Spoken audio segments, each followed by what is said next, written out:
Olá, meu nome é Suelen. E aí, sua pia tá limpa? Como tema de hoje, e aí, você realmente defende a liberdade de expressão?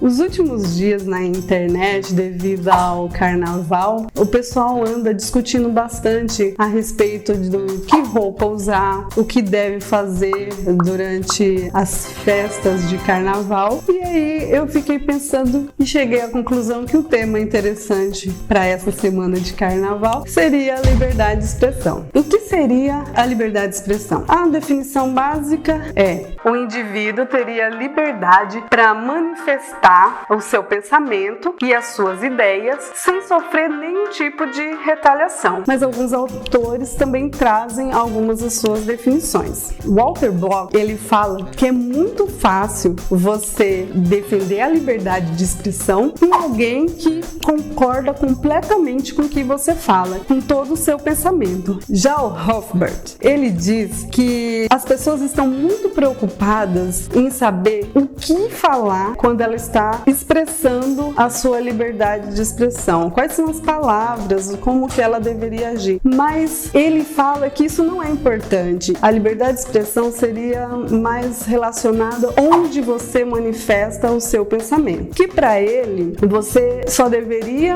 ter o direito de falar o que pensa na sua casa, na sua propriedade ou na casa de alguém que concorda com o que você fala. Não tendo obrigação de quem não concorda com você te receber em casa e ouvir coisas que ele não gostaria de ouvir. Por exemplo, imagine você um cinema e o cinema tá lotado de pessoas e aí de repente alguém lá no meio do cinema grita fogo. Essa pessoa, ela não teria o direito de gritar fogo, mesmo que fosse a liberdade de expressão, enfim, ela não deveria, porque aquele cinema pertence a alguma pessoa e ela não te liberou para você gritar fogo, e mesmo assim as pessoas que estão lá, que pagaram para estar lá, elas não são obrigadas a ouvir a sua manifestação. Então, você poderia ser convidada a se retirar, não pelo que você falou, mas sim por ter falado em algum lugar que não lhe pertence. A filósofa Ayn Rand, ela fala que a censura, ela tem um viés todo governamental. É apenas a ação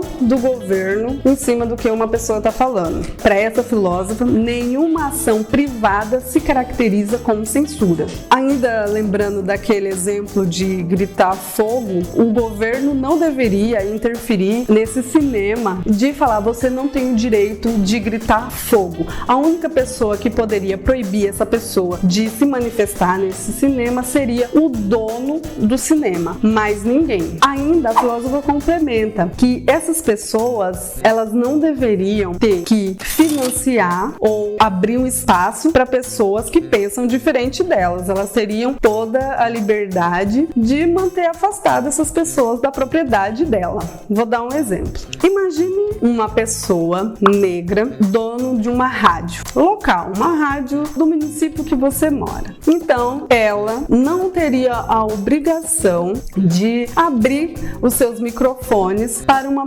pessoa que gostasse do discurso de supremacista branca, de estar falando o que bem entende na rádio dela.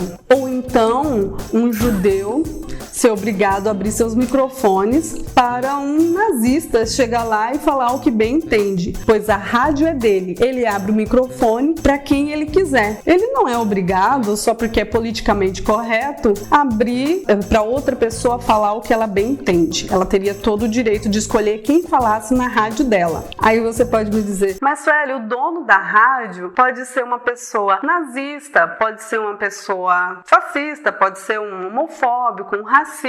E aí, como lidar nessa situação? Nessa situação, o melhor é você boicotar, você mostrar quanto aquela pessoa está sendo estúpida, que a ação dela é ridícula, e aí, de uma certa maneira de boicote, essa pessoa poderia estar aprendendo algo com isso e até, quem sabe, mudando de opinião. Não censurando, mas sim boicotando. Aí também tem aquela outra questão. E difamação?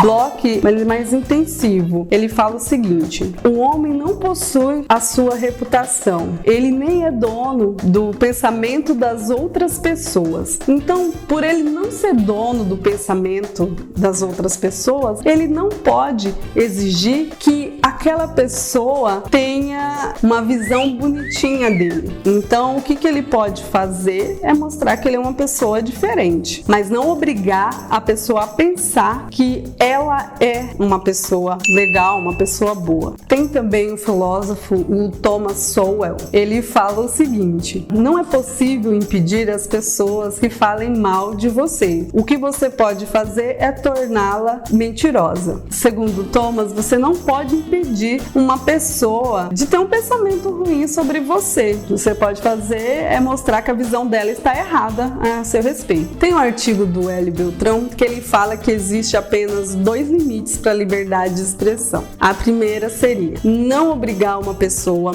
a receber outra pessoa na casa dela que ela não queira saber do ponto de vista. Ou seja, se eu não gosto de uma pessoa racista, eu não sou obrigada a recebê-la na minha casa para ela explicar o ponto de vista dela. Se eu sou um dono de rádio e eu sou judeu, eu não sou obrigado a abrir meus microfones para um nazista falar. E o segundo limite seria assim: uma pessoa fala para o outro jurando este de morte. Por exemplo, João jurou Pedro de morte. O Pedro, sabendo dessa manifestação de João, então ele teria liberdade para ir lá e agir de uma maneira antecipada e poder se livrar dessa ameaça. O Instituto Mises fala a respeito da ação governamental. Ele fala que se você deixar na mão do Estado para ela dizer o que é ou não é liberdade de expressão, isso seria uma faca de 2 gumes, pois o Estado poderia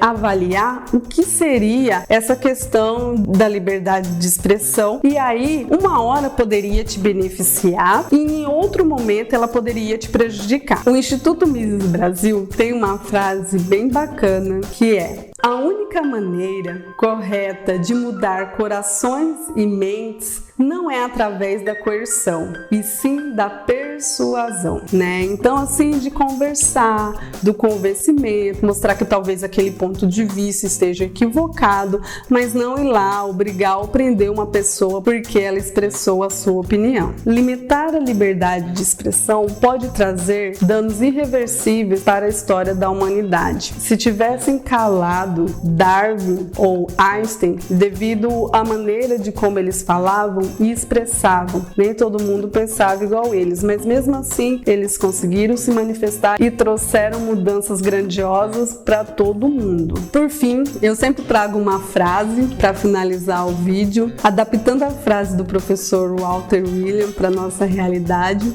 Você tem todo o direito de ter ficado ofendido com esse vídeo, mas você não tem o direito de me proibir de falar.